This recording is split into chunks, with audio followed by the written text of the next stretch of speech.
जय श्री राम मित्रों। आज की हमारी चर्चा का विषय होगा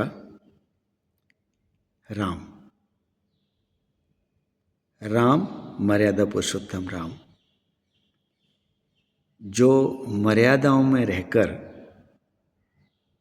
हमें जीना सिखाते हैं। राम के बारे में बड़ी शंकाएं हैं। कितने राम हैं? एक मेरे राम हैं, एक आपके राम हैं, एक इनके राम हैं, एक उनके राम हैं। और एक आधुनिक कवि डॉक्टर कुमार विश्वास की माने तो अपने अपने राम हैं, सबके अपने अपने राम हैं। मतलब राम के अनेकों रूप ये कैसे हैं? राम के अनेकों चरित्र हैं। राम ने अनेकों किरदार निभाए हैं और जिस किरदार को भी आप जी सकते हैं उसी किरदार में आपका राम है। राम अयोध्या में जन्म लेने से पहले भी थे, आज भी हैं, हमेशा रहेंगे। राम मन में बसते हैं। राम के बारे में कबीरदास जी एक समीक्षा लिखते हैं। कबीरदास जी लिखते हैं, तो जिनके मोह माथा नहीं, नाही रूप कुरूप। तो जिनके मोह माथा नहीं, नाही रूप कुरूप। पुहुप बासते पातरा, ऐसा तत्व अनूप। कहने का तात्पर्य ये है, कबीरदास जी कहते हैं कि राम का कोई मुंह नहीं है, कोई माथा नहीं है, कोई रूप नहीं है, कोई कुरूप नहीं है। राम तो पुहुप वास्ते पात्र है। राम हे लोक और परलोक से भी परे है। राम अनादि अनंत काल से है और अनादि अनंत काल तक है। राम को हृदयंगम किया जा सकता है और जो राम को हृदयंगम करता है उसका अपना राम हो जाता है। तो अपने अपने राम इस तरह से हैं। राम केवल आस्था नहीं है। राम केवल आस्था नहीं है, अपितु जीवन की एक अवस्था है। जीवन की एक आदर्श व्यवस्था है। कहने का मतलब लाइफ स्टाइल। हर आदमी अपनी तरह से जीता है और हर आदमी राम के किसी न किसी चरित्र के अनुरूप चलता है और उसमें वही राम का दर्शन होता है। तो राम एक जीवन की आदर्श व्यवस्था है। राम हमें चलना सिखाते हैं। राम हमें प्रकृति से प्रेम सिखाते हैं। राम हमें दुष्टों का दलन भी सिखाते हैं। हम एक सीमा तक सहन कर सकते हैं राक्षसों को, लेकिन एक सीमा के बाद हम राक्षसों का दलन करते हैं। जब दलन करते हैं तो राम हनुमान में समा जाते हैं, वो हनुमान के राम हो जाते हैं। और राम जब वचन का पालन करते हैं तो राम वचन में देखते हैं लोगों को। राम जब अपने कर्म से इस संसार को दिखाते हैं कि हमें किस तरह से अनासक्त होकर इस संसार के भवसागर को पार करना है। एक साधारण पुरुष बनकर अयोध्या में जन्म लेकर वही तत्व जो अनूप तत्व है, अनोखा तत्व है, अयोध्या में जन्म लेकर एक साधारण मानव की तरह वन में घूमते फिरते विचरते हुए और राक्षसों का दलन करते हैं। समझ में आता है कि वो एक जीवन शैली सिखाते हैं। तो राम का आचरण करना, अनुसरण करना, राम के जिस भी चरित्र का अनुसरण करना, राम उसी चरित्र में सबके राम अलग अलग होते हैं। मैं यहाँ डॉक्टर कुमार विश्वास जी का समर्थन करूँगा कि अपने अपने राम हैं, सबके राम हैं और अपने अपने राम हैं। तो राम इस देश का चरित्र है। राम इस देश की आस्था ही नहीं, राम इस देश का चरित्र हैं। राम इस राष्ट्र के महानायक हैं। राम इस राष्ट्र के आदर्श हैं। राम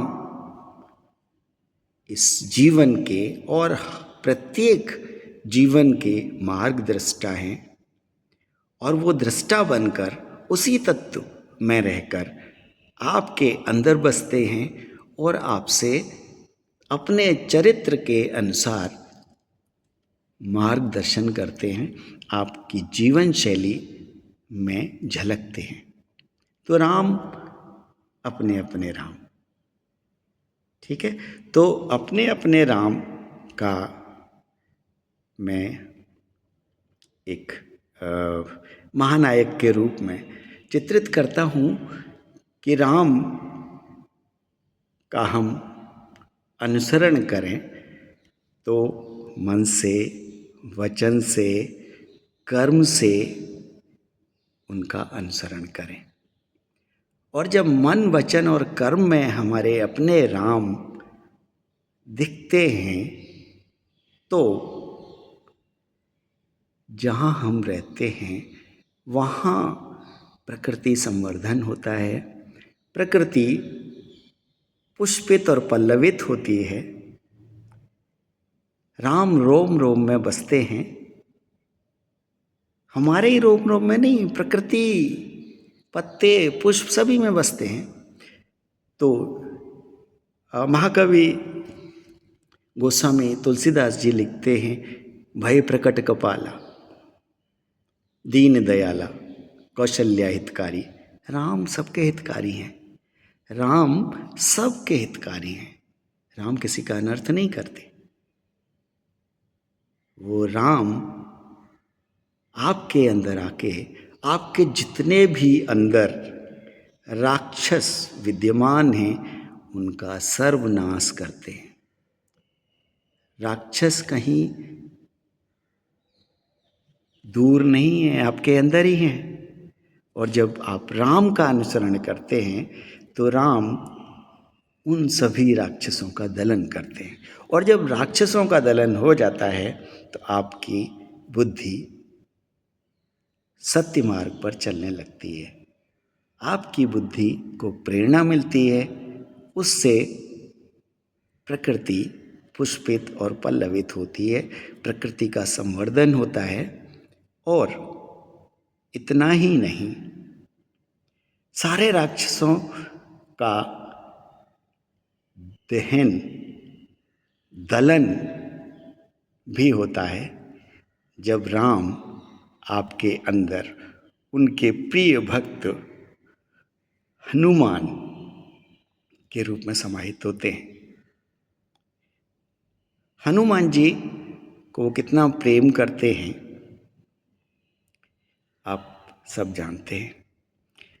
हनुमान कभी भी उनसे अलग नहीं देखे जा सकते और हनुमान श्री राम को हृदयंगम करके रखते हैं, हाँ, दिल चीर के दिखाते हैं।